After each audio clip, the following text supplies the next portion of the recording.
你有冇發過一啲咧好古怪嘅夢？醒咗之後咧，仲係記得好清楚呢？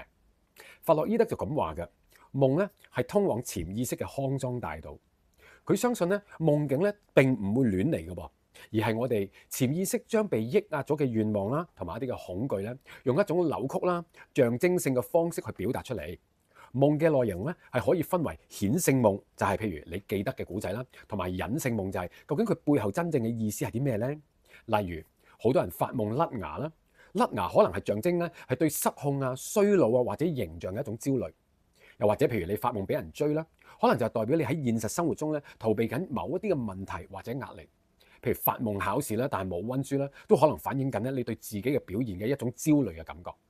你嘅夢境係專屬於你嘅個人語言，學識解讀佢嘅話，就好似咧多咗一個了解自己內心世界嘅渠道。